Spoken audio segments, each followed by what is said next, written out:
I had 10 questions written down, and I think I asked 2 of them. And the rest of the time was just this conversation about, are you happy? I mean, are you at peace with where you are with Journey? We talked a lot about his doubts about making new music and whether he felt he still had it in him to do it, whether he thought that the stuff he was writing down was any good. And he didn't think it was. And it became sort of this therapeutic session where, you know, he's on the couch and I'm the one taking notes and guiding him through it. Brian, who lives in Sarasota, so he was only maybe an hour. He was an hour south of where we were, so he was nearby. He was coming through Tampa Bay to do a charity gig for the John Entwistle Foundation, and so we had a chance to talk to him. And I think it's the first time we ever talked to a rock and roll Hall of Famer. He had already been inducted at that point. It was story time with Brian Johnson. You want to know how I wrote Hell's Bells? I was sitting on a beach in the Bahamas, and a big storm came rolling through, and the lyrics just acted out in front of me. And you know, here's what I said to the Edge backstage at the Hall of Fame, and here's why I don't swim in the ocean. We got up, we hugged, and then we fell to the floor and rolled around like 5-year-olds because we were just so giddy. Oh, did you see this? President Trump has been doling out shoes to his aides. It's men. Madness. It's Florsheim Oxford leather shoes, something like that, which are relatively affordable. It's like $120, $140 pair of shoes. So they're not like fancy Trump gold sneakers or whatever that he's got. But Vance and Rubio received pairs during a cabinet meeting back in December. It told them, the two, that their kicks were lacking. He said, Marco, JD, you guys have shitty shoes. The president reportedly said Vance lifted his leg in the air to show the president the pair he was wearing. Like his new shoes? Or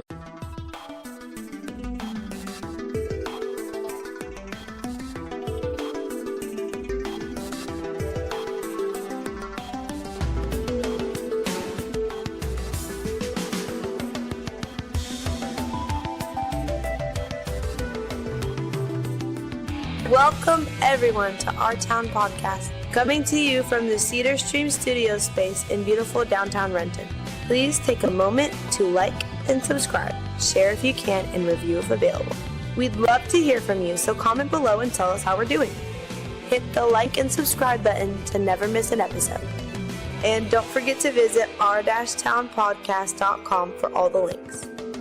Join the members only section of the website or sign up on Patreon. And now here they are, the boys of Our Town Podcast.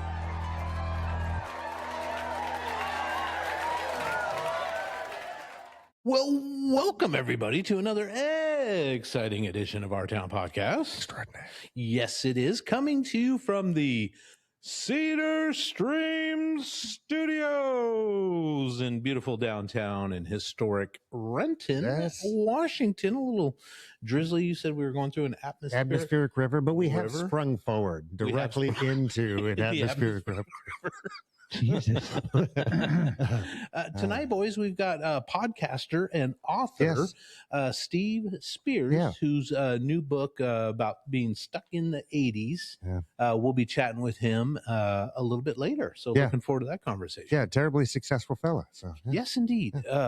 Boys, tonight's safe word. If anybody's not feeling safe, just yell out Coco Cabana and we'll stop this here program and check on you. Folks can do it at home. Just hit pause, yell out Coco Cabana, and take your cats for a walk, maybe give the dog a bath, make some macaroni and cheese, make some jewelry. Make some jewelry. Oh, that's a good idea. Copper action. Yeah, absolutely. Get grounded. Go somewhere and get grounded. Grounded. Hug a tree. Absolutely. Hey, everybody. Knock it off everybody out there.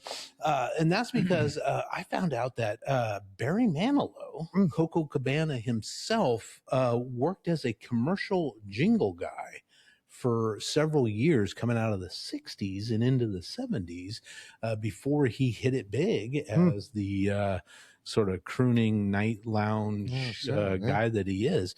He actually composed many TV jingles, including Like a good neighbor. Oh, geez. State Farm is Oh, there. man, that bought him a house. Wow. Well, no, it didn't.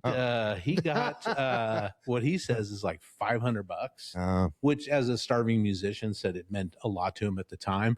But he kind of jokes that the lady that sang it is on her like third Rolls Royce. Because that's been around forever. Wow. Yeah. Right.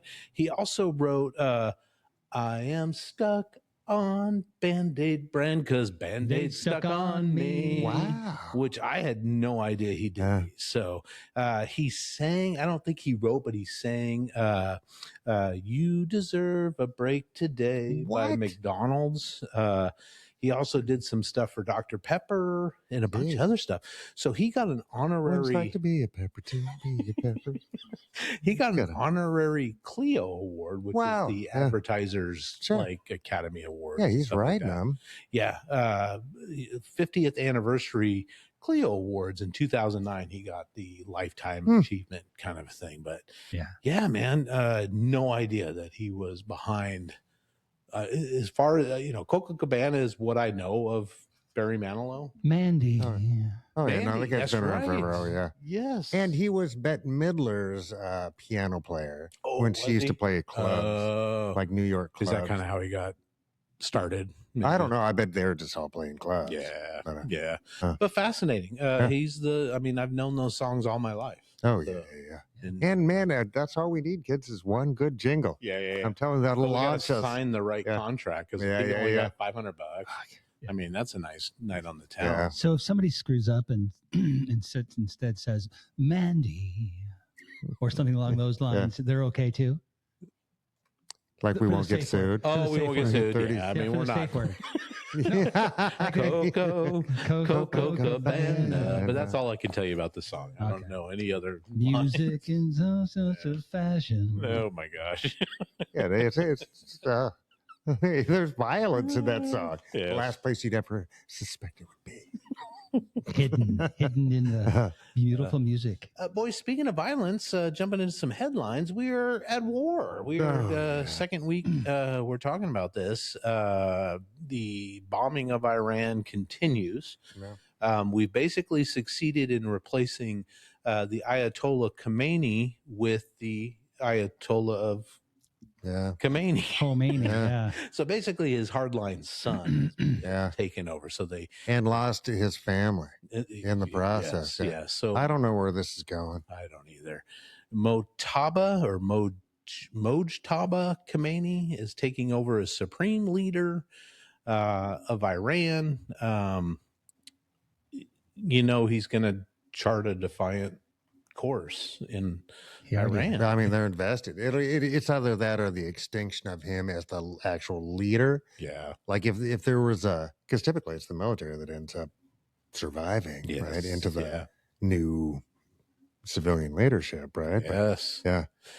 In the Iran's Revolutionary Guard has said they will block up the Strait of Hormuz, where I think 20% of the world's oil passes through. And about that same amount of, which is coincidentally about the amount that the United States uses each day. Like 20 million barrels is about what we go through. What comes through there. And the planet does like 150 million barrels That's per day. astounding.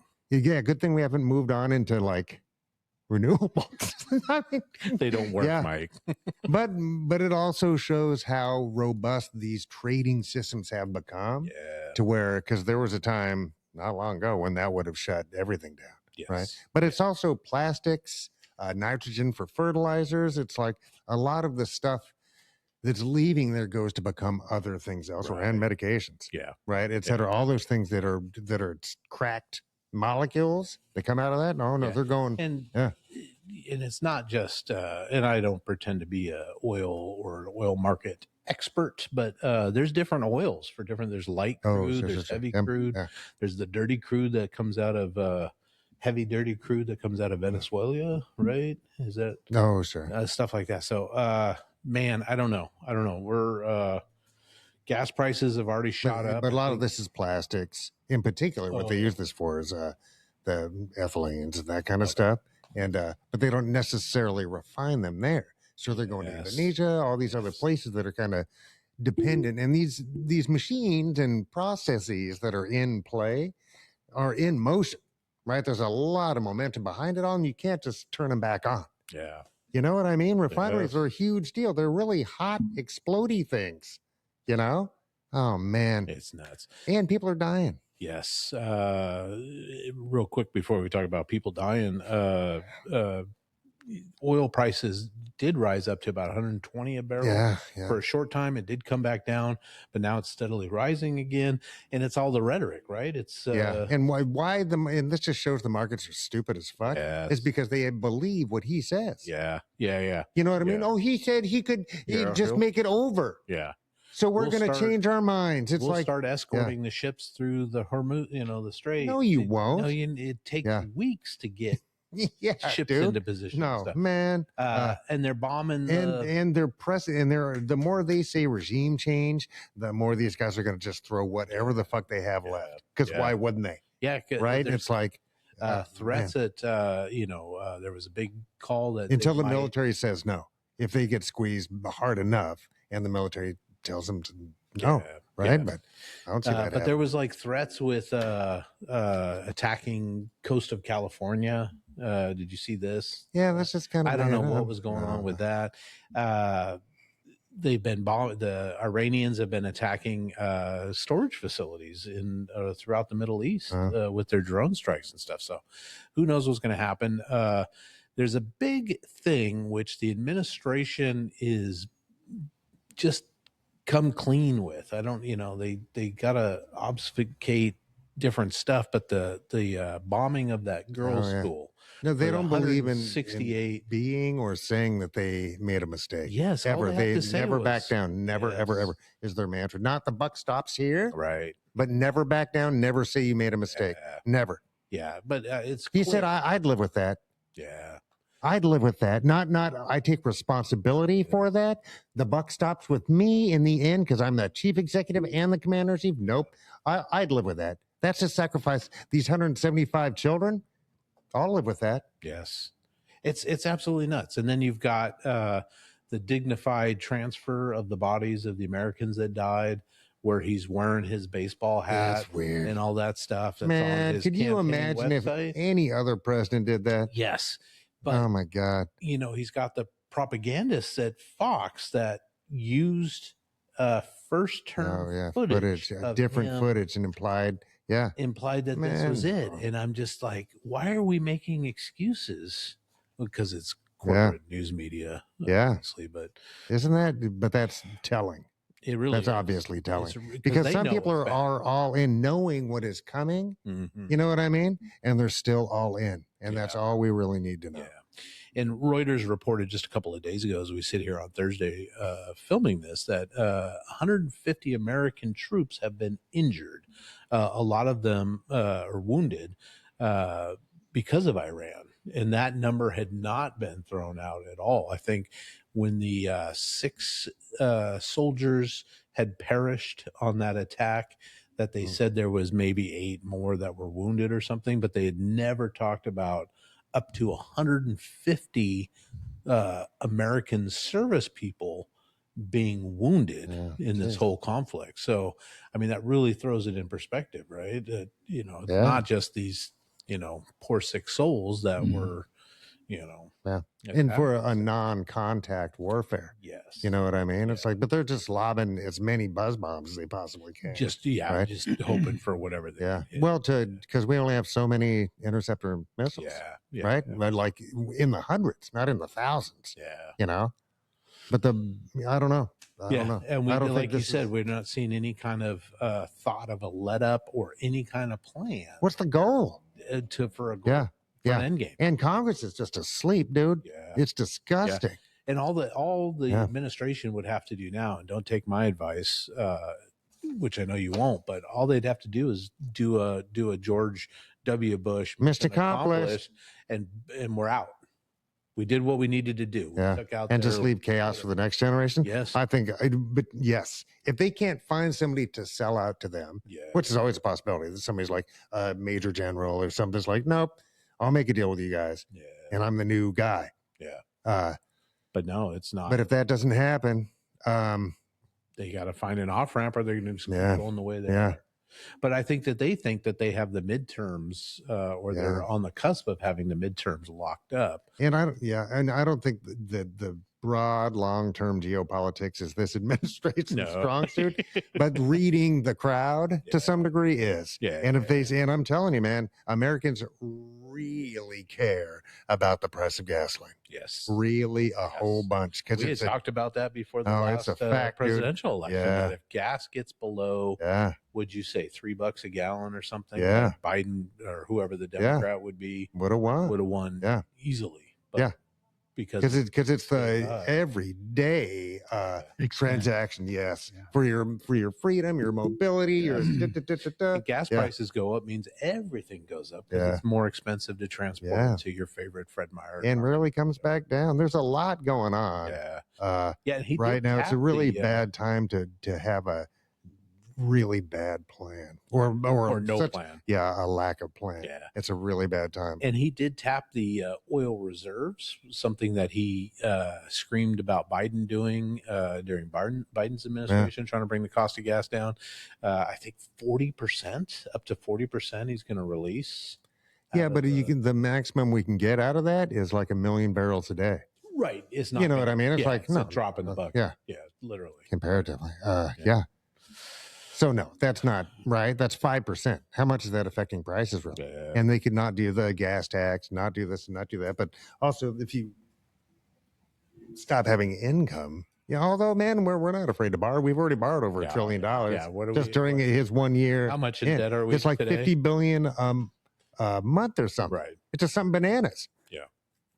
And this military action, this war, and I think is like $1 billion a day. It's And in the first couple days was because it's like these systems are really expensive and rare, and not taking the cost on. You can't figure out. They haven't figured out what the cost is to the damage of some of the U.S. installations. Stuff, also true. Yeah, and I mean, geez, it's absolutely nuts. It's absolutely nuts. Yeah. But when I mentioned the midterms earlier and saying they think they have Trump actually said, it'll guarantee the midterms. If you don't get it, big trouble. And he's saying that for the legislation. The SAVE Act? Act, dude. Oh my God. Which he is now threatening to not sign any other law until that passes. Yeah. And I don't think it's going to get out of No, not at all. But also, would he be able to enact it until it made it in 2 years' time to the Supreme Court or whatever? You know what I mean? It's like, they would have to take it out super quick. Because when do they go on break? Like June, aren't they? Congress or the court? Court. Oh yeah, that could be like June or something like that. So there's no way that they're going to take it up that quick. No, but that's bad. But what that act does is he wants to kill vote by mail. He wants to make everybody sort of have to re-register into a federal database that you'll have to have your driver's license, your birth certificate, your passport, stuff like that. And if they don't match, if the names don't match, you can't use them. So what does that do? All the married women that have changed their names? It's like 59 million. Would be thrown off the voter rolls. And he wants to concentrate this in certain counties in Georgia, Illinois. Oh, yeah, no, it's going to be pretty grotesque. But without the midterms and without decent candidates winning, we're fucked. Yeah. He's got to be put in check. And that all starts at the House. Yeah. Right? The House has got to be sensible. Where's the Epstein files?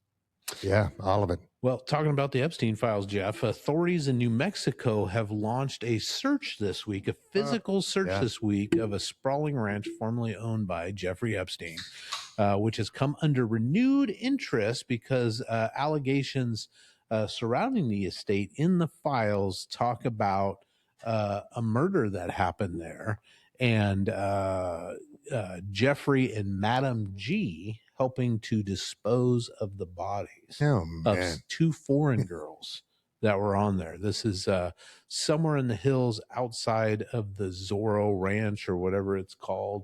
but that big sprawling.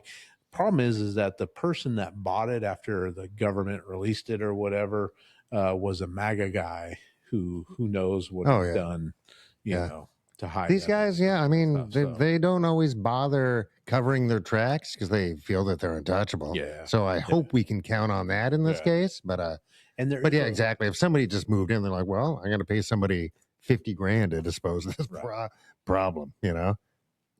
Yeah, what is if wrong you can with afford people, that property, you can afford to get somebody to come in and clean it up. But there's also renewed interest in the suicide of Epstein. Yeah, because the lady, a correctional officer that was in there, was what? She not only Googled him as a prisoner, but she also made some fairly high deposits into her bank account around the same time. Cash deposits. Yeah. Around the same time that he passed away. It's bananas. Murdered. Yeah, the checks that one person checks off is incredible. Yeah. We're like, if this is all just you're this fucked up, and that guy was a suicide. Yeah, you know, it's like yeah. And there's also some renewed interest in the videos of that night. I don't know if you saw this. You remember there was an orange blur that kind of went through. But they said, oh, no, nobody came up there, even though those two cameras weren't working and all that stuff. But there was that orange blur. That's a person in an orange jumpsuit. Which they said, it's probably just a guard or something. In orange? Yeah, exactly. So maybe he was carrying a change of clothes or something. Oh, my God. Interesting enough. Somebody out there knows. If it was you or I, any one of us, it would be uncovered in a second. Yeah. It's such a cover up. It's terrible. That's what you get when you have a DOJ that totes that is not independent at all. Independent. No, it's controlled specifically by. But there's also, I mean, there's been back to Florida, dude. They could have pursued that, but Acosta didn't. He got rewarded. Yes. Ham Bondi didn't. They got rewarded. You know what I mean? It's like New York. Somebody didn't pursue that. Right. You know what I mean? Until they did. Right. Yeah, exactly. Yeah, my God. I don't know, dude. It's a trip. Connected people with juice don't get fucked with. Yeah. That's just kind of how it is, dude. Yeah. If you have a lawyer you can call, you're getting out of most scrapes. Right. You know what I mean? That's that type of privilege. Yeah. Right? It's like, if you're relying on, let alone like, all the judges owe you money, or you made them a bunch of money. Right. Right? It's like, man. Yeah. It's a big old, what do you call it? A good old boys club, and we're not a part of it. Yeah.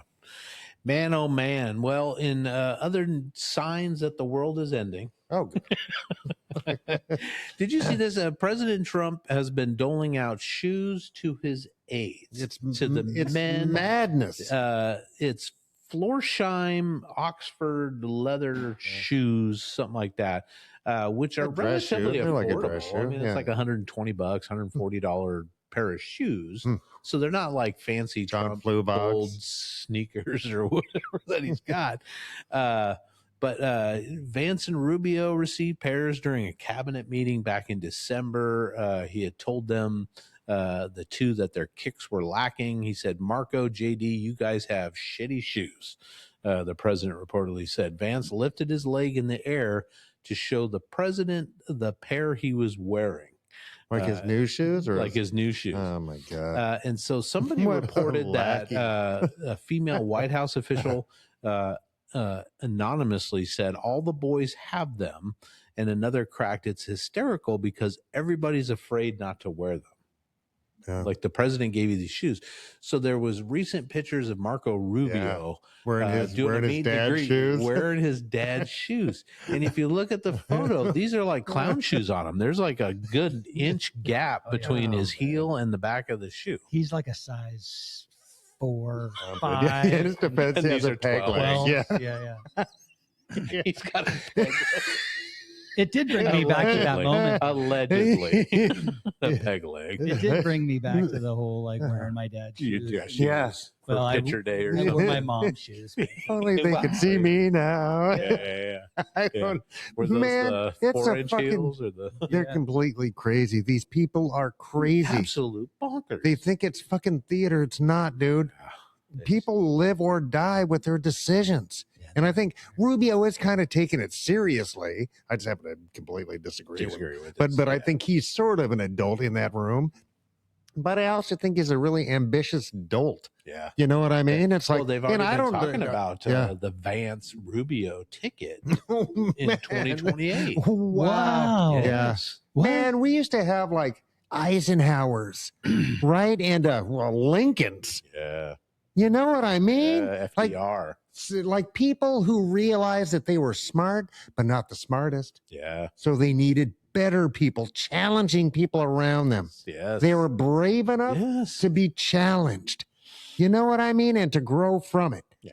Oh, man. It's nuts. Absolute nuts. Oh, man. Absolute nuts. I mean, the combined IQ of those guys, it's like, man. And they're just not serious. No. You know what I mean? Problem. Yeah. JD Vance isn't serious, right? He's a character. Yeah. Yeah, absolutely. And just not an interesting one. No, he's Fuck. until you talk about couches. In other news, the other signs that the world is ending, Arnold Schwarzenegger revealed in a conversation this year that he is in talks to return to 3 of his iconic action franchises. Hercules.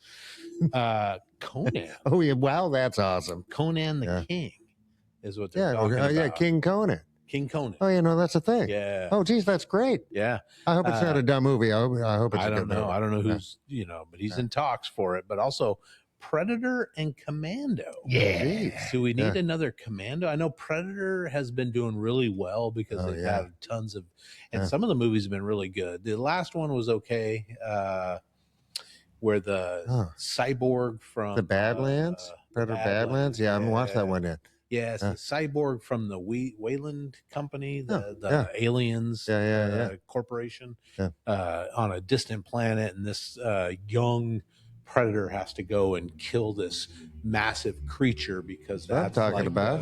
That's the test. Oh yeah, right. So, interesting movie. Wasn't as good as Prey. I really liked Prey, which was the First Nations.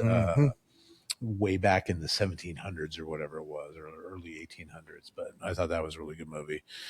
Commando, Arnold at, what is he, 80 now? Close. Commando, do we need? And maybe these just cameos. Oh, maybe. Yeah. They got a new person. And plus, it's all CGI now. Yeah, it's true. You know what I mean? You just show up. Yeah, King Conan might be nice though. Like we could see where that goes. That would be kind of interesting. The first Conan film is the best of the genre. Oh yeah, by far. And I really do like Arnold Schwarzenegger. I do too. I think he's matured into a pretty good person. Yeah. So it sure seems that way. Yeah, I don't agree with him on a ton of stuff, but yeah, sure. But I think overall he's a decent person. Yes. But I don't hang out. I think he's really actually know that. Look at all sides of the stuff, and he's got a pretty decent environmental record, at least is on the surface. I don't know deep down, but. Boys, it's good to be a star. At the Oscars every year, they put together a massive swag bag for the nominees. Just because these people make tons of money from their movies doesn't mean they don't deserve a swag bag worth over $100,000. Just man, nuts. So free stuff, free shit that these guys get. So it's aptly called the Everyone Wins Nominee Gift Bag. It's provided by a Los Angeles-based entertainment marketing company called Distinctive Assets. It's worth $100,000 plus. These are just a few of the things that we will never receive in a swag bag. No. Maybe at the podcast awards. Yeah. I don't know. We might get a bag of peanuts or something, but it's a stay at a $9 million mountaintop Essence of Dreams private villa in Playa Hermosa, Costa Rica. Wow. It is a stay and bespoke lifestyle experience for up to 16 guests at Can Nemo, a villa in Ibiza, Spain. Jeez. Wouldn't mind that. A stay at a luxury villa in Finnish Lapland provided by Hideout Villas to watch the Northern Lights. They just get all this shit for free. And wait, so it's not one of these, it's all of these? It's all this bag of stuff. Man. Yeah. It's a 10-day wellness retreat at Santani. It's Sri Lanka's only Michelin Key wellness resort. A 7-day wellness retreat at the Golden Door in California. A body sculpting liposuction from Art Lipo in Tampa, Florida. Just this area, please. Yes, just the upper cheeks.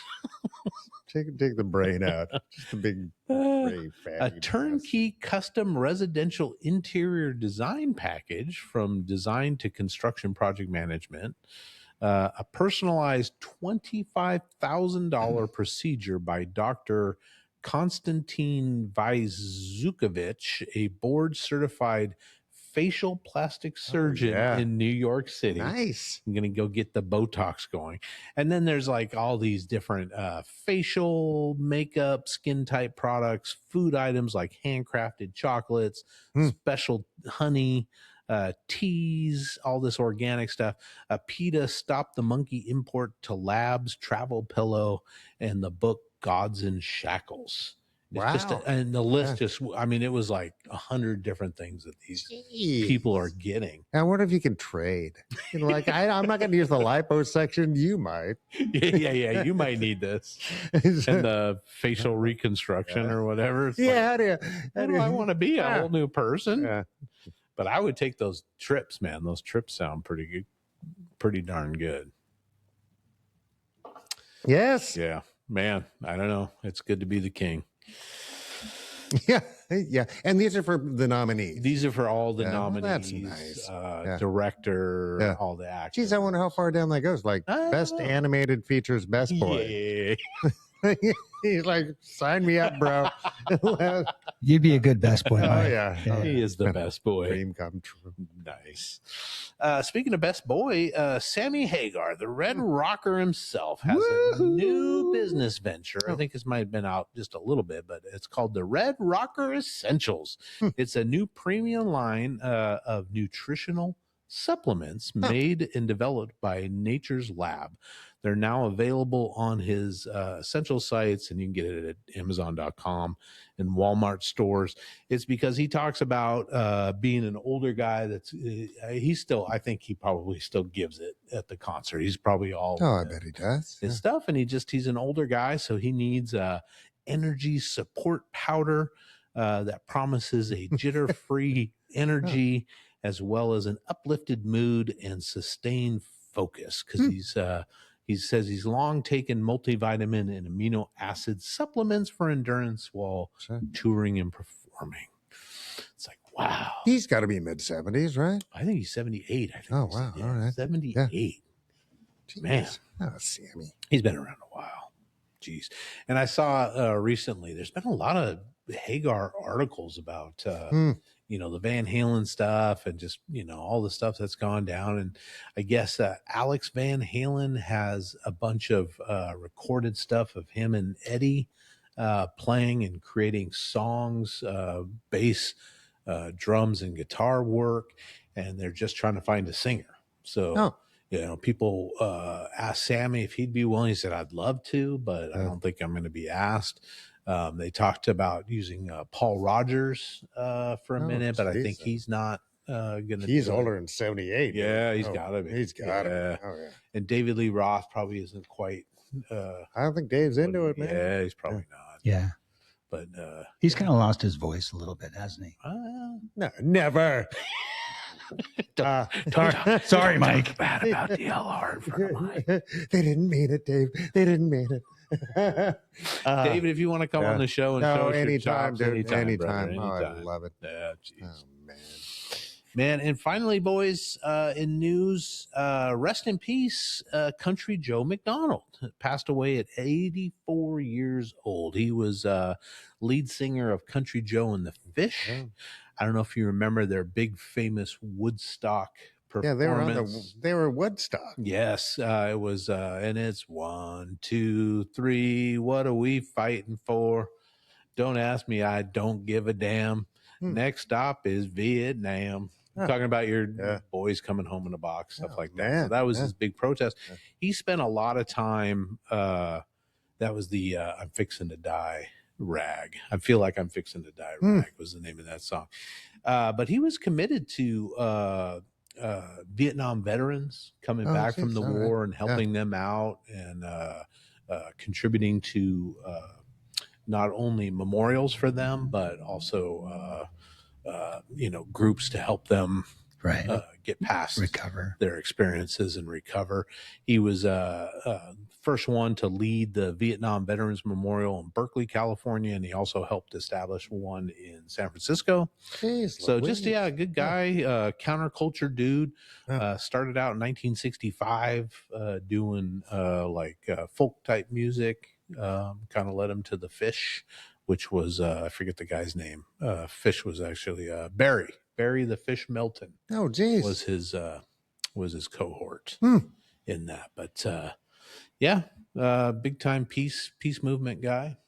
Yeah, rest in peace. Rest in peace. Rest in peace. Yeah, how old was he? 84. Oh, geez, yeah, rest in peace. Geez, well, boys, do you want to jump in and talk some 80s? Go from the 60s to the 80s and talk to Mr. Steve Spears? Oh, Mr. Spears. Indeed. Yeah. Jump in and talk to Steve, and then we'll come back and say adios. The magic of the airwaves. The magic of the airwaves. Yeah. Let's do it. All right. Well, welcome to the show, everybody. Steve Spears, co-host of the podcast Stuck in the 80s and author of the new book, Stuck in the 80s, 20 Years of Conversations with Pop Culture Icons Who Defined a Decade. And I got to say, Steve, that is a mouthful, but you almost need a mouthful when you're talking about the decadent 80s, right? Yes. Absolutely. In fact, it's funny. I have a little cue card here that tells me the name of my book in case I forget the subhead. It just goes on forever. Yeah. And Steve, I almost felt like we needed an 80s montage sort of musical number to introduce, like the dun, dun, dun, dun. Nice. So sorry we didn't get that going in the time that we had. But congratulations on the new book, sir. Wow, thanks. I mean, it was a blast to write, and it's 20 years in the making, 2 years in the writing. Yeah, and so well done. It came out like number one on the music history Amazon charts, right? Yeah, I just checked a few hours ago, and it's number one for books about podcasts. It's number two in rock music. It's that's number fantastic. 3 in another category. Yes, well Good done. for you. Steve, I guess my first question would be, why the 80s? Why are you stuck there, sir? God help me. I tried to like the 90s. I tried. I bought my Smashing Pumpkins. I bought my Green Day. Yes. You know, I tried to pretend to know the words to Spin Doctor songs, but just couldn't get that. It doesn't work for me. When in the middle of the 90s, when I was trying to like 90s music, the Adam Sandler movie Wedding Singer came out. Yes. And it was the first time that anybody had really kind of said, you know what? The 80s may be gone, but I still love them. And after that, I was all in again. Like I rebought all the albums that I'd given away. I started watching the movies again. I stopped trying to wear plaid. You know, it was an easy thing to slip back into. Yeah, nice. And you talk in the book in your introduction. You're a young man. I think it was 80, 81. You're going to a Journey concert in your hometown. The first concert I ever went to, October 22nd, 1981. The Journey was on their Escape tour, and they were playing in Lakeland, which was the nearest town that had a concert venue. And so I went to see it. Loverboy opened up. I'd never heard of Loverboy at the time. And I mean, it was 81. But that sort of blew me away. And that was kind of that, you know, everyone says, 1977 is when the 80s started. For me, it was 1981. You know, it was that night. You know, listening to that ridiculously loud music and just seeing Steve Perry prance around and the smelling of mysterious smoke products in the air. And just a huge crowd. Oh, so good. A shared shared experience. Yeah. How old is a young Steve at that point? young Steve would be 14 years old wow, and okay. should have no business smelling any sort of Well, substances. I don't know about that. yeah. But you talk about the I think it was $9.95 ticket and having $15 in your pocket to get that T-shirt that you would wear to school the next day. And I totally was like, yes, that was every kid Oh yeah. growing up. You know, if you're lucky enough to go to the concert, you get the T-shirt, Yes. and everybody's like, "Oh wow, man, you went to Journey last night. You went to whatever it is, AC/DC, Saw this little band called Loverboy. Loverboy." Yeah. Yeah, Didn't that buy their first merch. Loverboy album was gigantic. Yeah, Oh yeah, it's huge. man. No, you're right about the T-shirts in school. That was everything. I had been begging my parents to let me go to a concert for years, and they wouldn't let me go until I was 14 for some reason. And so I missed a lot of great tours. REO Speedwagon on their High Infidelity tour. I missed Styx on their Paradise Theater. I missed Kiss on their Dynasty tour. Still kind of bitter about that one. Yeah, darn. But parents. yeah, Who do you blame for that? It's your parents. I when I finally got to see Kiss like 25 years later. Yeah. I wrote a whole story for the newspaper about how my mom hadn't let me go. And so 300,000 people in Florida got to read the story of how bitter 10-year-old Steve was to not see. And she took it. People were coming up to her in church with the article. Here, is this you? Is this you? Did you do this? Was it like a 50-50 split on people that were thanking her for being a good mom? And 50% are like, how dare you keep him down? He should be free. I think they were just, yeah. She, every half the traumatic stories that happened to me in this book, she has some relation to it happening. You know, Parents have kids. They said it would be fun. They said, Steve, what year did you go to the Kiss concert? He didn't get God, it. it was No, the 25 years Oh, later. 25 years. Oh, yeah. no, it wasn't 25, but it was 2010 maybe, Okay. 2011. Still just an amazing experience, probably, right? Oh yeah. Yeah. I was so close that I could feel the heat. Yeah. You know, they were still doing the whole makeup, and so I still got to see the blood and the Yeah. Big during show. God of Thunder and all that fun stuff. I mean, it was everything I wanted it to be. Probably just as well that I didn't see it till I was in my Yeah, I agree. 30s. I went a couple of years ago, and maybe 4 or 5 years ago, and I'd always wanted to go when I was a kid as well. And geez, it was amazing. From the moment they started walking through the tunnels and their video came up on the screen, Yeah. and then Yeah. it's like, ladies and gentlemen, the greatest band in the world. And then the whole stage explodes and the curtain falls down, and they're all three of them are all up on big platforms, and there's Gene Simmons just doing his thing. I'm excited. Do you remember the TV movie that they did in the late 70s? I've seen clips of it seen since clips, yeah, to kind of yeah. bring it back in my head, but it's bananas. It's so bad. But at the time, that was everything. That was the event in a preteen's life at that point, was the Kiss TV movie. And it was horribly disappointing to me then, and it's just shockingly Doesn't hold up. It's shockingly poor. bad today. But I still every once in a while I gotta turn it on. Just I can only take it about 30 seconds at a time. But yeah. That's how they sell you on watching something on the TV. Right, You know what right. I mean? It's like, yeah, Joan Jett was on an episode of what's There Can Be Only One show. Highlander. Highlander? So she's on Highlander, the TV, and it was, not good.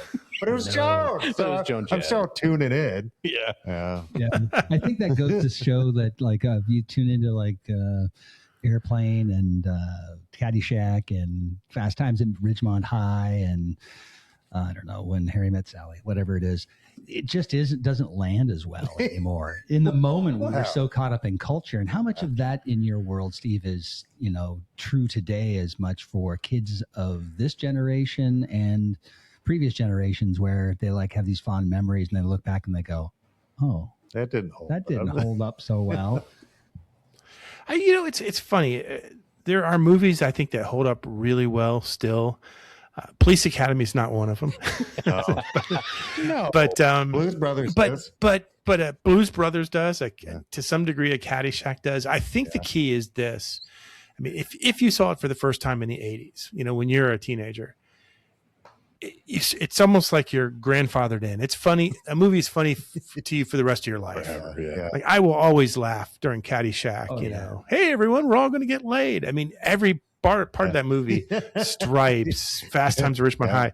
But if you try showing it to someone today who's never seen it, they're just going to roll their eyeballs and look at you funny. Context then is that what that because we experienced it as a. Yeah, like you say, it's part of that larger cultural experience then. The group experience. Because we saw that in 82 or whatever that was, right? So we kind of share that so we can look back and feel good about it because we feel good about that memory as well, yeah? They're like a time machine. They transport you right back to the first time you saw it. And you remember, did I see it in the theater? Did I see it on HBO? Did I see it on Skinemax? Yeah, for sure. Oh, yeah. Steve, you are a Florida guy, right? You grew up down there. You spent your whole life there, kind of a thing? Yeah, there's like 3 of us. And we meet up every once in a while. That are from there, right? No, there's not many. I was born in Fort Lauderdale and spent all but a few years of my life here. I was a few years in Ohio, but no, that's completely different, right? Yeah. I had to be. Well, half my family was from there, so part of me still, I would say part of me still misses Ohio, but that would be a lie. What part of Ohio? What part? Columbus. Okay, all right. I've been to Columbus, so I know how you feel. But then you started writing for the newspaper, right? Yeah, I got lucky and got a job after about 6 or 7 years after college. I was able to catch on at the St. Petersburg Times, which is now called the Tampa Bay Times, but it was then, it might still be the largest newspaper in Florida. It has about 500,000 subscribers, or it did in the heyday of print newspapers. Yeah, that's great. So I, after, kind of doing all the dirty work of being a copy editor and laying out pages and working midnight shifts, I finally got a chance to start writing some entertainment stories, the early 2000s. And so I got to interview people like Meatloaf and Peter Frampton, and it just kind of parlayed into the 80s. And that's where, I really had the experience. I had the stories to go with it. And the podcast itself, it was just a work assignment. We were told to come up with this was 2005 and nobody knew what a podcast was. And so they had said, just come up with one and do 5 episodes so we can learn how to do it. And so I did. And we decided, let's just do it about the 80s because we could talk all day about that. And so it was really these humble beginnings. And the first interviews we ever did were just so traumatic because we would have to explain to people what a podcast was. Nobody understood it. They're like, well, you're still going to write an article in the newspaper, aren't you? I'm like, yes. But I also want you to have a conversation with me for 30 minutes on a tape recorder. Okay. Well, no one's going to ever listen to it, but that's fine. So who knew? I mean, at that time you were basically cutting edge, and those are where the big kind of breakouts happen, is on that edge of experimentation. And you were asked to do 5 episodes and you did it. 5. Yeah. I remember, when we got to 25, I thought, this is it. This is like the high point of my career. I've done 25 of something, Yeah. And, they're going to put this on my tombstone. He did 25 episodes of a podcast, whatever that is. Right. And,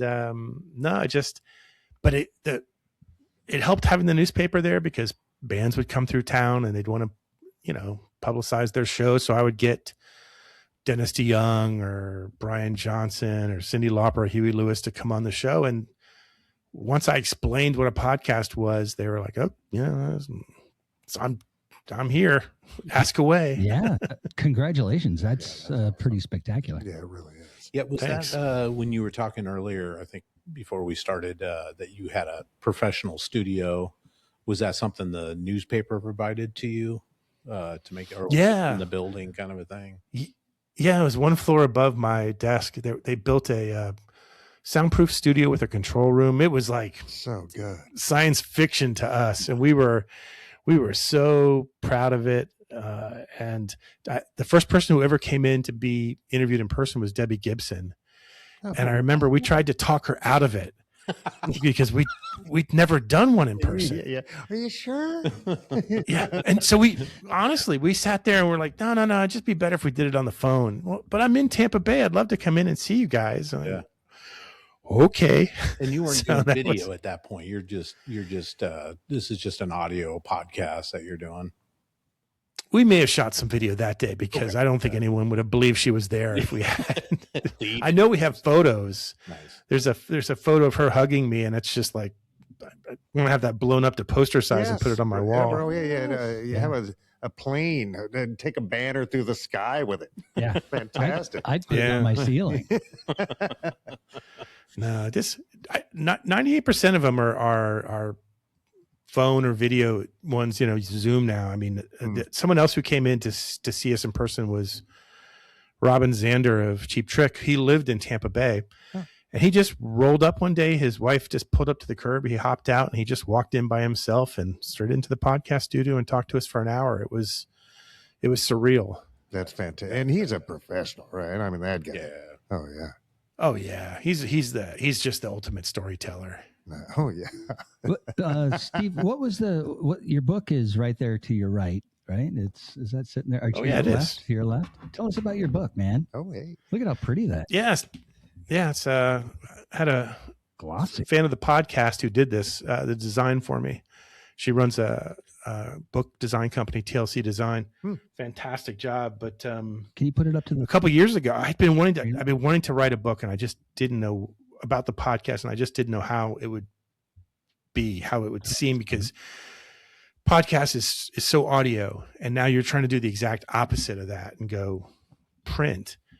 And so the idea was to take the best interviews, the ones that I have the best memories of it, the ones where it felt like a real conversation, and try to show the essence of those and provide the perspective of, why it's important. So why, when you talk to Brian Johnson from AC/DC, I have to tell the story about, seeing them in person and my dad driving me there and then me getting high and then cursing or actress Debbie Foreman was on the show because she counseled me through a breakup. Wow.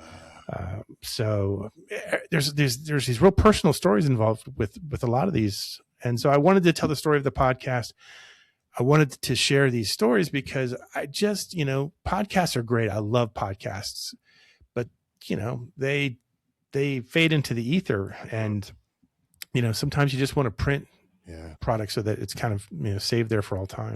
Well, you do a good job. I've read several of the passages that you have, the interviews that you've done, and you really give feeling to the conversation, which without us listening to it, I mean, you could just have I said this, he said that, I said this, just a dialogue string, but you really bring out the emotion of the conversation, like when you're talking to Adam Curry, right?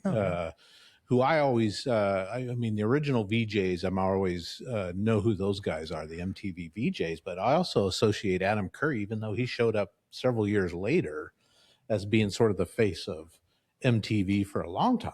Right. Oh yeah. For sure. But when you're talking to him about how MTV decided to go in a different direction in the early 90s with the reality TV rather than the music videos, and how it was a business decision, that was all fascinating to me. Because there's a human side to that rather than sort of the, matter of fact, this is what they decided to do. Yeah, that people made those decisions. People made those decisions. Yeah. They've all made decisions. All the MTV VJs, when I've talked to them, they all have really strong opinions about the direction the network went in the late 80s, and and what was that? Negative. That they felt they felt that when that TV show Remote Control came along, that it changed the tone of the network, that it took on like a sort of a mean-spirited tone. Yeah, it was kind of a goofy, mean-spirited show, right? I mean, that was Adam Yeah. Sandler's kind of.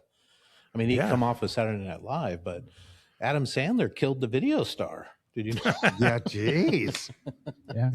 Do you have any highlights, Steve, of something in your book you could read or recall that is one of your top 5 experiences? What you enjoy about the book the most? I'll share. If I start reading it, I'll cry. So I'm not doing that. Okay. No worries. I'm very, but I'll share two of the stories that I think really meant the most to me. We had John Parr on it was a Facebook Live conversation. He was going to be on the 80s cruise, which is something I've done for 10 years now. He was going to perform, and the 80s cruise wanted me to interview him live for the podcast on Facebook. And I had never done that before.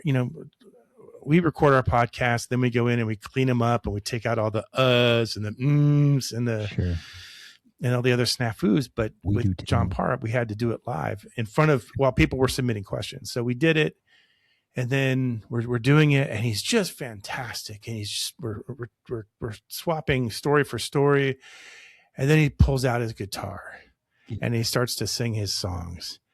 And Spearsy starts to melt because it's just an emotional moment for me where it's John Parr with his guitar, and I'm asking him questions, and now he's playing me songs.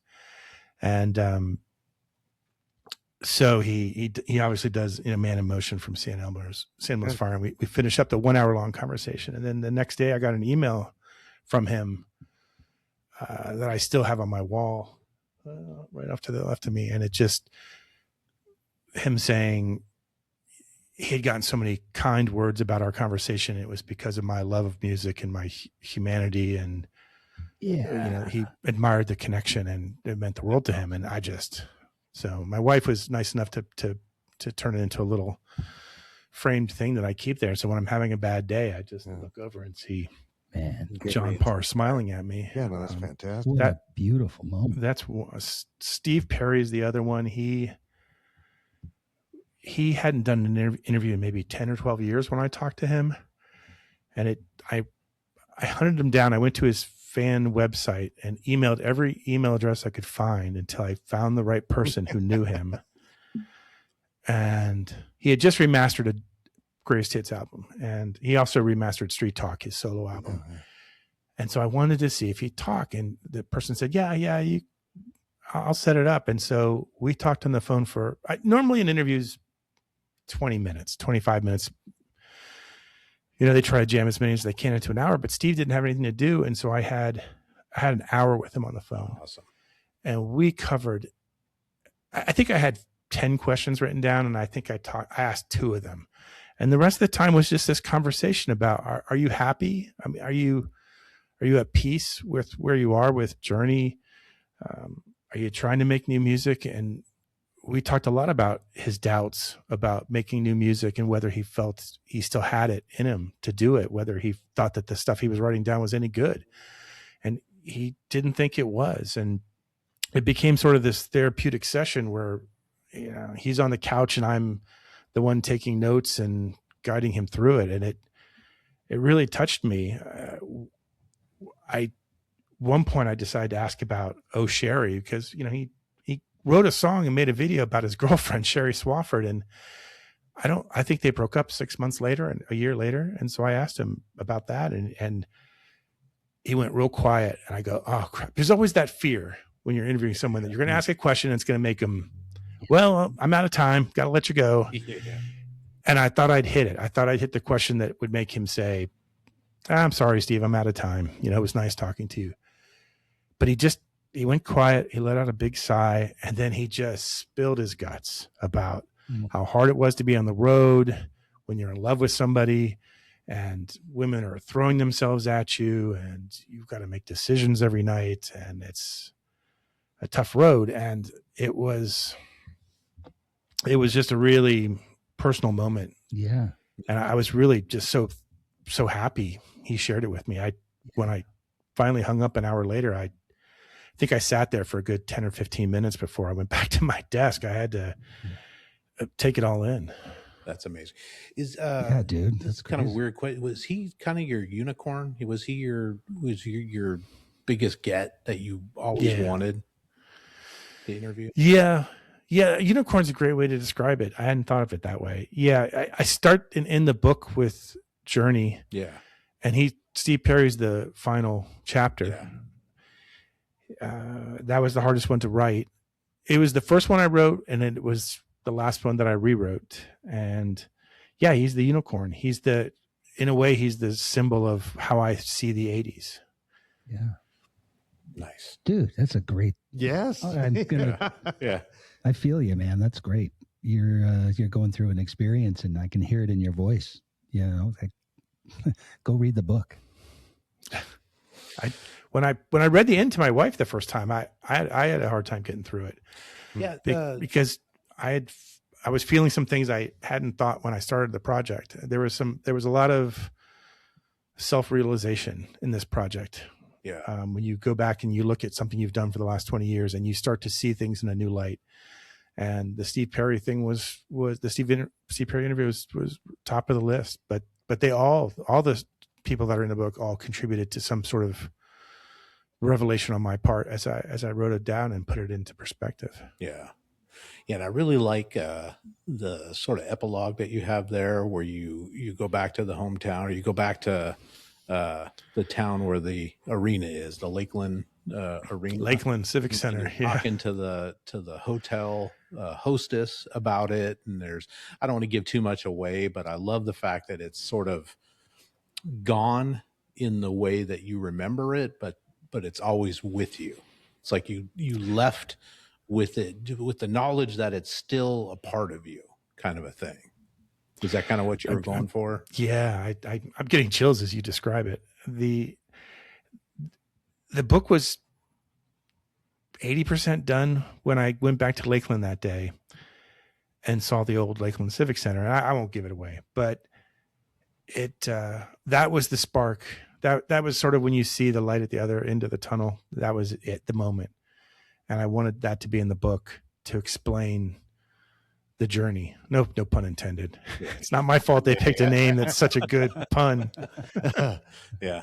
Yeah. It kind of came full circle, but not ending, which was interesting, from 14-year-old Steve in that arena watching Journey, and then, Yeah, for sure. coming back to, Yeah. I don't want to age you, but Yeah, I think later. No, 58. I'll tell you, I'm 58 years old. No, I cry way too much for a 58-year-old male. Class But of that was one of 85. those moments. and it's just all so precious. It really is. Yeah. Yeah. No. Steve, do you right now, what's your main way of getting a hold of maybe 80s performers and that sort of thing, and 80s musicians? And do you continue to have connections with those and have them back on as guests? Or do you just reach out to new folks all the time in hopes to have them come on your show? It depends. I've had Midyear from Ultravox has been on 3 times. Okay. And I might have him on again because he's got a new album out. It depends on what they're doing. Yeah, you just Stan had Ridgway of Martha Quinn back on for the Martha Quinn. Yeah, she's been on 4 times. Fantastic. yeah. So Childhood no, I crush. have her. Yes. Everyone's childhood Yeah, crush. But no, I try to get new ones. To be honest, it helps because I've been involved with the 80s cruise for 10 years. The bands that perform on that, I have a connection. I can reach because they're contracted through the cruise company, so I can reach out and get Taylor Dane, who I talked to a few months Yeah, she ago, was just in town. or Terry Nunn from Berlin, but stuff like that. No, so I love having people on multiple times when it makes sense. I mean, Martha and I hadn't talked in 9 years when she was just on, and she was just inducted into the Radio Hall of Fame. Yeah. So and we both had our health challenges in the last year. And so I just wanted to touch base with her and reestablish the friendship. And, but no, all the MTV VJs, I can reach out to. Some of the actors. Debbie Foreman and I were friends for years. but it's always great when you discover someone new. We just had Alan Frew from Glass Tiger on a few months ago, and he and I went deep on the role of music in politics, which was nice. You don't normally get people who are willing to talk about that. Yeah. Especially in this heated climate that we've got going on. Yeah. Can you talk to us a little bit about the 80s cruise? Let people know about it. Yeah. So 10 years ago, there was a company out of St. Louis called ECP that they specialized in theme cruises, which I didn't even know was a thing 10 years ago. They were doing gospel cruises and jazz cruises, and they started up an 80s cruise. It's just called the 80s cruise. Couldn't be any more SEO friendly than that. And kudos for that. And they booked this amazing first ever cruise that had Huey Lewis and Richard Marx, Kool and the Gang. Oh man, God, who else? Wang Chung. Oh man, I used to have a poster around here somewhere. But they started doing these things, and they reached out to me and said, "We'd love you to partner with you and help us market the cruise, and then come on the ship, and then be our trivia hosts and interview people." And so we've been doing it for my co-host and I, Brad, and have been doing it for 10 years. There's only 4 people who've been doing it, 4 entertainers that have been doing it for 10 years, all 10 years. And it's myself, my co-host Brad Williams, and then Mark Goodman and Alan Hunter. That's it. Oh geez, everybody else rotates. Yeah. Everyone else rotates around. And so next year they just started opening it up for next year. Next year they have Public Image Limited on the boat, which I'm kind of really curious about. With Johnny? Yeah. Do you see? I don't know if I want to be. That'd be great. Oh yeah. So let me ask you this: Would you ever want to interview John? I mean, because this is the question I have. Do I want to interview him? Of course. Yeah. Of course. Of course. There's no way it's going to be bad tape. No. You know what I mean? No. It just might. Oh, yeah. You know. Yeah. He'd go off the rails a little bit. Have you had the opportunity to chat with him? Johnny Ron, not yet. Gotcha. But I guess I'll ask, but I just know I'm not going to feel good about myself afterwards. Because yeah.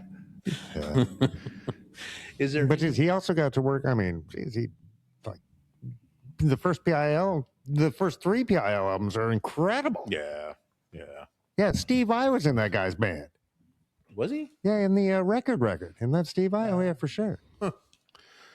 I'll have to check. So yeah, it goes out every year, and they have every night's a theme night. It's the whole boat's charter. It's 3,000 80s fans going crazy for 7 straight days in the Caribbean. Oh, I bet it's how's the food? It's a typical cruise ship food. It's good. I like calories. Calories are good. Yeah. Where can people find more info on that? Just type in the 80s cruise or something like that. And it's literally the80scruise.com. I love it. Check that out. Yeah, that's amazing. Steve, what we'd be remiss if we didn't ask you about Brian Johnson, because we've got one of the biggest ACDC guys growing up. That's got to be another unicorn for you, right? Another great get. When I think that was maybe 3 years into the podcast, and Brian, who lives in Sarasota, so he was only maybe an hour. He was an hour south of where we were, so he was nearby. He was coming through Tampa Bay to do a charity gig for the John Entwistle Foundation, and so we had a chance to talk to him. And I think it's the first time we ever talked to a Rock and Roll Hall of Famer. He had already been inducted at that point, and it was story time with Brian Johnson. You want to know how I wrote Hell's Bells? I was sitting on a beach in the Bahamas, and a big storm came rolling through, and the lyrics just acted out in front of me. And here's what I said to the Edge backstage at the Hall of Fame, and here's why I don't swim in the ocean, and here's why I don't do this. All over the place. It was just the most incredible thing. And when we hung up with him, my co-host at the time, Sean Daly, we got up, we hugged, and then we fell to the floor and rolled around like 5-year-olds because we were just so giddy. Unbelievable. Oh yeah. And then when he was actually in town, Brian would like to invite you backstage. So we went backstage and met him and hung out with him. And backstage was Wade Boggs was there, and Eddie Money was there, and Oh man, John Gruden, and Peter Frampton. I can't, not Peter Frampton, Not Peter Frampton. but yeah, it was just it was probably at the time that we did it. It was my favorite podcast ever, and it just you couldn't help but fall in love with the guy. I don't care how you feel about AC/DC. I mean, I love him, but oh my God, it just didn't everything you want in a rock that star. Gig just kind of fall into his lap, kind of just like, hey, you want to be an AC/DC type of. I had read that Bon Scott had his eye on him, and that he had said something to I could be wrong, but I think he had said something to one of his bandmates, like, if ever anything happened to me, check out this bloke. Yeah. And I've so heard that that's how it rumor came too. about. I never knew if it was a true I don't know. I thing sure or not. like it though. But that Brian Johnson was performing in and around. Yeah, he was in a band at the clubs, time. club bands, bar bands, that Yeah. kind of stuff. But yeah, I mean, what a fun! I mean, go from Bon Scott to Oh yeah. Brian No, yeah. Johnson. Oh no. I think Brian Johnson's responsible for selling like 200 million records. You know what I mean? yeah, Yeah. And I mean, come on. Yeah. It's AC/DC. it's easy. Come on. Yeah, no. Did you I get still think I have permanent hearing loss from that From that concert. show. but Yeah, that's okay. 100% of the time. I did like the little, and you alluded to this earlier about seeing AC/DC when you're young and telling your dad about it very exuberantly, we'll say, and then doing the same thing, years later after this show. The wheel always comes around. Yeah. The wheel in the sky keeps on turning. And now we're back to Journey. Yeah, we're always See how it works? Journey. Steve, you mentioned Hall of Fame for Brian Johnson. Are you a fan of the Hall of Fame? Or we've kind of discussed some of the nominees this year. We're kind of calling it the Popular Music Hall of Fame rather than the For the Rock and Roll yeah, Hall of Fame. yes, Is there? yeah. Do you have any opinions on the Rock Hall? I do. I think that's.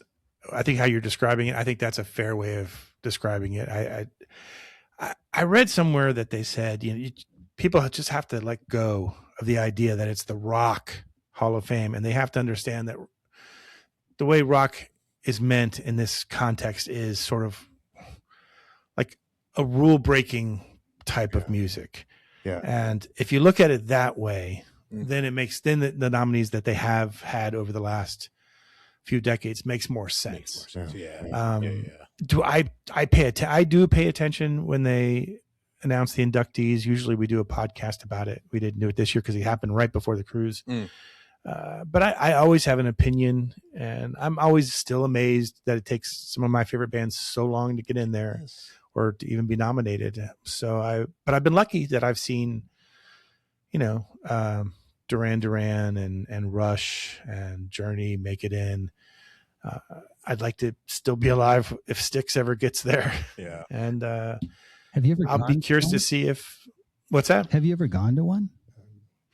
No, One I'd of the love to. ceremonies? Yeah. No. No, sadly, I think my invitation gets lost in the mail. Yeah, ours too. Yeah, I'm still trying to get into Taylor Swift and Travis Kelce's wedding this summer. I hear the swag bags are Yeah. great. I'll just wear a vest and a white shirt. Yeah. Sneak right in. Yeah. Carry it a trip. Yeah, there's some interesting.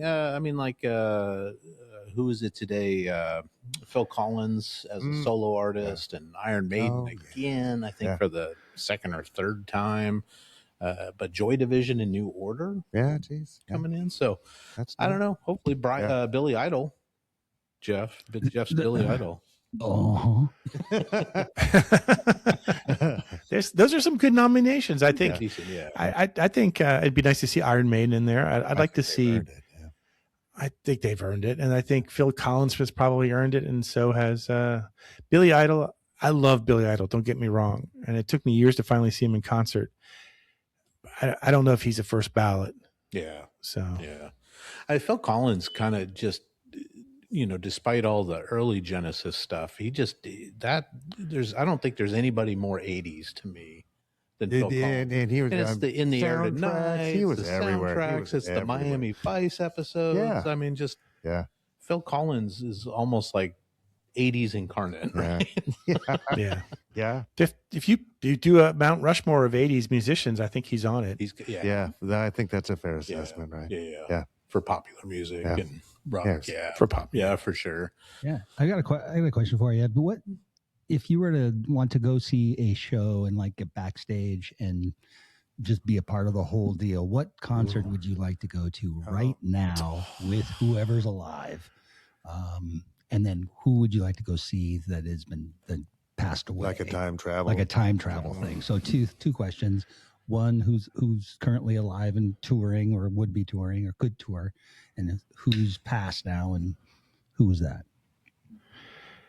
I never got to see Prince. That's a great call. Good call. I would like to see, but I'm going to be specific. I want to see Prince on the Purple Rain tour at the Orange Bowl. Wow. In Miami. I bet it. I think that might have been his last. I think that might have been the final stop. Oh, okay. So his last of that tour before he died of that tour. Oh, that's I've been thinking about that one for a long time. Today, man, I wish I'd seen REM. So that's not going to happen because I don't think they're going to get back together. They just came out with some song for something, but he's put together like a little super group. Oh. I think he's got Josh Klinghoffer and Travis Barker. Oh, 182. Really? Yeah. Huh. Anyway, REM. Yeah, no. Would have been awesome. REM in the day. I've seen the Violent Femmes in concert, but I think it'd be interesting to be backstage with them and just kind of get a feel for whatever the weirdness is there. Yeah. The semi-approachable weirdness. Yeah, or if Danny Elfman would get back with Oingo Boingo, I think that would be a good one where I could literally probably go through the back there and name just every band member. That would be fun. I think those are the ones that pop to mind. I feel like I've hit 99% of the shows I want to hit. Oh, that's so now it's just really cherry picking.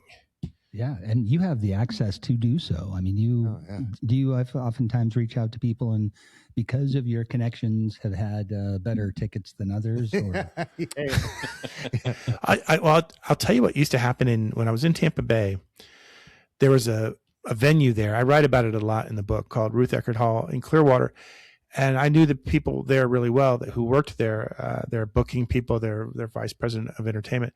And a lot of times they would invite me backstage. So I got to meet, Rick Springfield and Loverboy and Asia. I got to hang out with them backstage. And then occasionally they would invite me to introduce the bands on stage. So nice. I introduced Duran Duran on stage one time.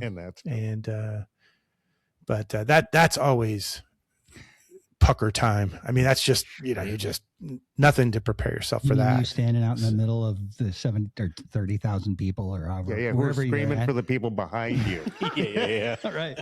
Yeah. No, those are fun. And you would do some stage announcements first. So you were out there for a good 2 minutes and with the microphone and just, no monitors, just it's booming off the walls and booming back at you. And you would tell people about the upcoming concerts. And then you'd say something like, now please welcome my good friends, Night Ranger. Yeah. Yeah. And they'd come out and I'd high five them and that stuff like that. It's, rad. that backstage is it's everything I wouldn't say it's everything you think it is. But it's never a dull moment. I'll say that. How's the sound back there? Muffled. Yeah, I bet. Yeah, you still hear the music, but it's not quite balanced for your listening. Yeah, because when you're writing a concert review, you might watch the first 2/3 of a concert, and then you write your story backstage, so you can get it in before deadline. So you're listening to the last 5 songs, through a brick wall. And that is one of the bad things about doing a concert review. But man, those memories of being backstage and seeing John Waite walk up to a bulletin board that has an article that you wrote about him and he's reading it. And, he comes up to you, hey, hi, I'm John Waite. And you just look you turn white, and you try to keep your cool. Did you like that article? Did you like it? Do you have to wear? Did I screw it in up? that situation? Yeah. What's that? Do you have to wear Depends in that situation? Just Pretty in close case? to it. Yeah. Good luck. Yeah, no, what's really fun is to sneak into the dressing rooms before the bands get there and see what's on their rider. So you can Nice. go in there and kind of say, okay, What do you mean, right? for some reason, Loverboy has 30 Diet Cokes all sitting out there in a row Right. and stuff like that. So that's always kind of one of those special moments. and the round bread. The Yeah, round it's gotta bread. be round. Yes. Crust free. With the thingy in it. Yeah. Speaking of writers, any connection with Van Halen? Did you get an opportunity to do anything with that band in any iteration? No, I mean, I reviewed their show when David Lee Roth came back. Okay. So geez, yeah. I thankfully that was in a hockey arena in Tampa, and you could watch from the press box. So I was up at the very, very, very top of the arena, so I could watch the entire show while I wrote the review. So I could see David Lee Roth carrying around the giant inflatable microphone during jump. So I didn't miss anything of that show. So I feel really good because that was the only chance I had to see him. Yeah. Yeah. Nice. And Rick Springfield, I gotta ask you about, if we got time, I gotta ask you about Rick Springfield, because I hear he is just a fantastic human being and very talented guy. I mean, obviously he was an actor, he's a musician, Oh yeah. all that stuff. How was that interview? So that's crazy. That was one of the very first interviews. We were backstage. There was a big, what they called the We Are the 80s show that was in Clearwater, and it had Rick Springfield and Scandal, Eddie Money, Oh man. and Loverboy. And they're all there. So, and the hall, like I said, they were just the best. Ruth Eckerd Hall gave our podcast its own dressing room. Wow. So we were right next to Loverboy and Scandal. So we had our own room, and the musicians would come in there into our little dressing room to sit down for their podcast interview. And Rick kept popping in and out, thinking it was his turn, and just being so cool. Like, I'm not up yet. I'll come back. And we were thinking, we'll never see him again. We had our one shot, and that was it. But he came back, and he just sat down with a glass of wine, and he's like, whatever you want to talk about. And we just had the best time with him. And I got a chance to talk to him years later when he put out a book, and he remembered that night, and we talked about it for a few minutes. I mean, he remembers everybody. He sticks around and gives everybody a hug, and just couldn't ask for a much nicer guy than him. I mean, he's right up there with Bret Michaels as far as just being, Just everyone's favorite. Genuinely good. Yeah. So I don't know. I can't remember in the book if you from the book, if you asked him this question or if he volunteered it, about talking about when he walks into a room, women just coming to tears. Right. Yeah. What's that like? Yeah. I think we asked him, that was not our best effort of interviewing, because we were a little starstruck, I will admit. But I think one of the questions we asked is, how does it feel to walk into a room when every woman wants to go home with you or wants to sleep with you? And he just kind of chuckled and grinned, like, just, probably in his mind thought, that's wonderful, but classy enough not to say it. Right. So Right. Did you find out who Jesse's girl really was? Did you find out the truth? I know that it's Gary's girl. I know the guy's name is actually Gary, Geez. but Gary's girl didn't sound so good for a song title. Who is this Gary guy? Poor Gary. Poor Yeah. Gary. Poor Gary. Gary's girl. Yeah, it just doesn't work. Sounds like a Rick. sitcom. Yeah, I guess you're right. Gary. Yeah. Gary's got it made. Yeah, Gary's got it made. you're Yeah. right. Sorry, I got that wrong. Yeah, why feeling bad for this guy? Yeah. Steve, any advice that you can give to, because you're like we talked about, you're cutting edge, you were there, podcasts began. Any advice that you can give? I know there's a ton of people that just want to get into podcasting, and just any advice that you could offer, even us that have been doing it for a few years and have a tiny following at least. Thanks, Janelle. Or what? Yeah. two things come to mind. And when I was at the Times and we started our podcast and it became successful, the Times tried other podcasts and they didn't stick around. And they were always asking me why it didn't work. And I would tell them if audio has to bring something to the story. If you're just going to tell a story and you can write it down and it has the same impact, then why say it? With our podcast, we like to include a lot of music and movie clips, interviews and whatnot. That makes a difference. So you use the medium, let the medium do the work for you. The other thing, and I think this is really the key, is you got to share personal stories. You've got to put yourself out there. You got to open up and let the listener in. Tell them why something is important. If something bad happened to you, tell them. You make that connection. That's what we've always done. And anytime we've had a shift in our co-hosts, I always tell them, you're going to have to open up. You're going to have to share some stories, and you're going to have to sometimes go somewhere where maybe you wouldn't normally want to go. But that's how readers connect with you. And that's what makes it special. So that's what we've tried to do for the last 20 years. Yeah. Are there any copyright laws that you have to get over in order to share some of that content along with the video production? Well, we don't use video, but for the audio, when we use a song, we stick to 30 seconds or less so that we can, and we're using it within editorial context. So we claim fair use, for lack of a better term. Yeah. We claim, but I also do have a copyright license with ASCAP. Oh, there you go. So we've got that too. So there's some BMI guy with a baseball bat right around the corner. Yeah, but if it's under 30 seconds and it's with you're talking about your top 5 favorite ballads of the 80s. Mm-hmm. If you use 30 seconds, nobody wants to hear the full song. Everybody remembers it. Yeah. Right. So you just use 30 seconds. Yeah. 30 seconds or less. So. Down to Gorky Park. I would flag that. So, Steve, any guests that you, I know you've already hit your unicorn that we talked about, Steve Perry. Is there anybody else out there right now that you are either actively seeking or just like secretly like, I need to get this person, I need to get him on the show? I'd love to get more actors on the show.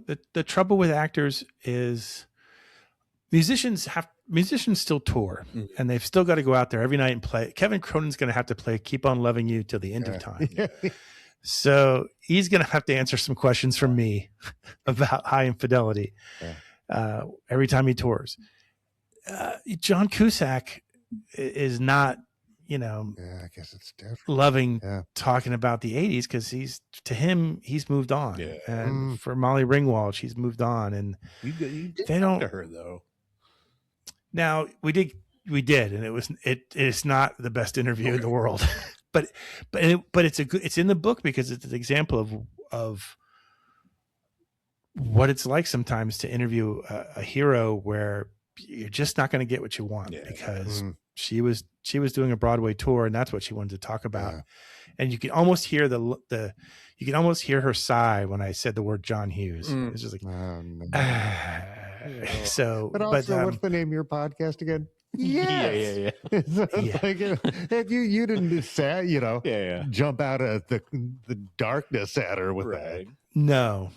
But John Cusack would be top of my list. Oh, yeah.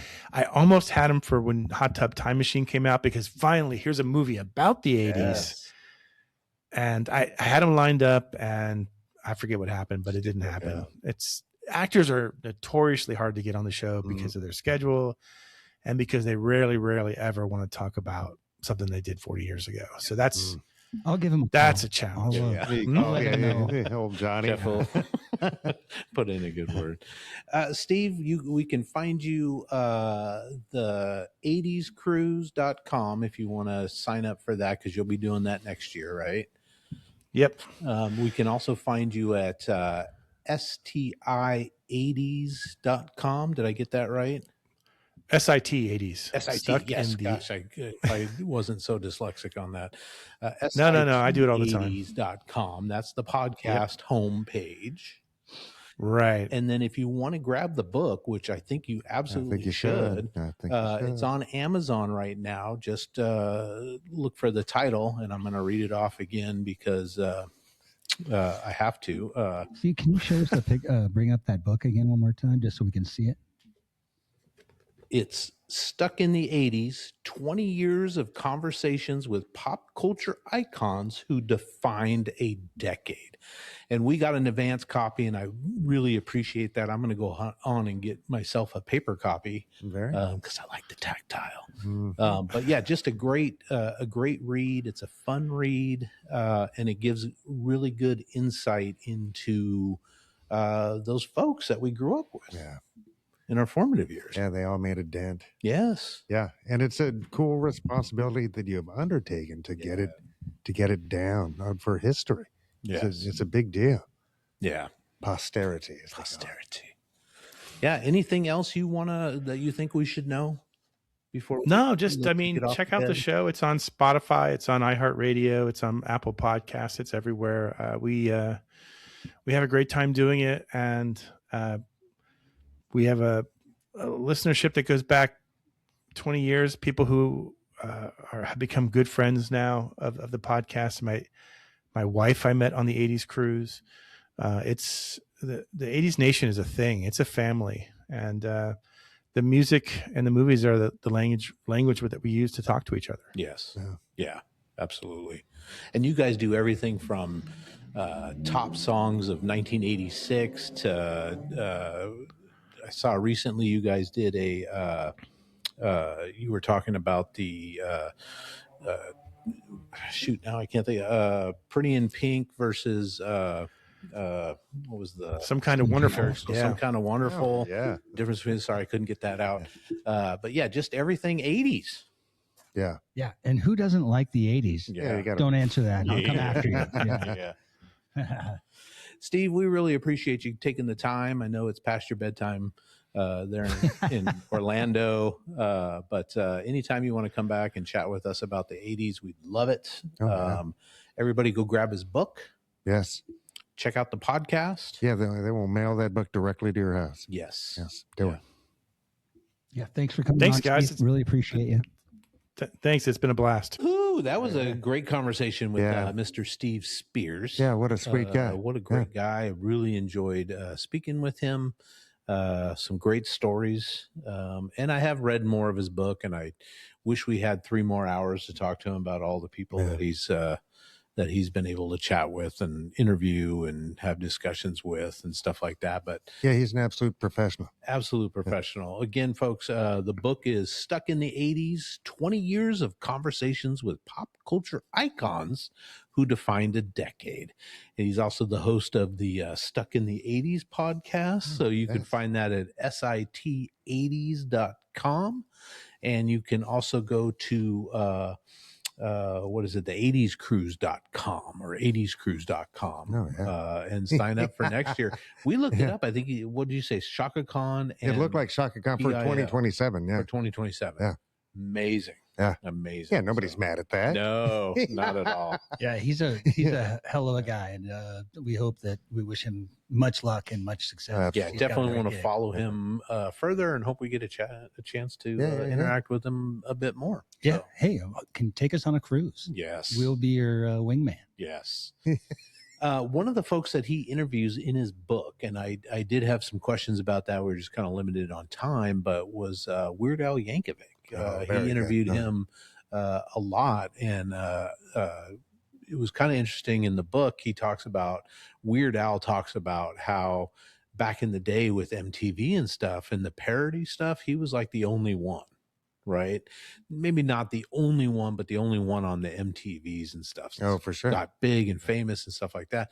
Now he talks about how he's not even the first one or the only one that parodies the song, because you go to YouTube and people have done tons of stuff. So the game has changed for him. Oh, for sure. So I'm not sure when they had that conversation, but good book. Go pick it up. Amazon.com. Yep. Go get it now. Go get it. Yeah, Steve Spears. Steve Spears.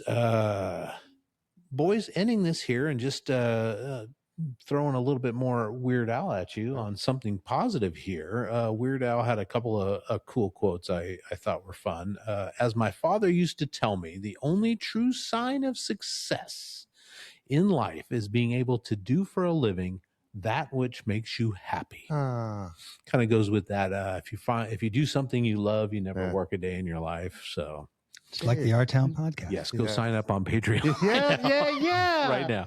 Great segue, people. And then he also said or wrote, I don't really look at myself as the kind of person who craves attention, but I've never been to therapy, so there's probably a lot of stuff about myself that I don't know. Which I thought was, and that was Weird Al. That's Weird Al. Nice. Yeah. Nice. Yeah. So, speaking of Patreon, go to patreon.com right now. Look for Our Town Podcast. Sign up. You can also purchase individual episodes of our bonus round, which we're going to do right now, which you can find at the Patreon or at r-townpodcast.com in the members only section. It's $3 a month, $30 a year. Helps us out, keeps a roof over our head, keeps the lights on, keeps the microphones flowing, keeps Mike's cats in tuna. Off the streets and out of trouble. And keeps our radio plays being able to be produced. Yes, we're working on several right now. So audio plays. Yes. Yeah. So we're going to come back to top 5 craziest things or people that have ever happened to us. Let's do it. Let's do it. Thank you, folks, for being here. Steve, thank you again for coming on, and we'll see you guys next week. All right. Bye.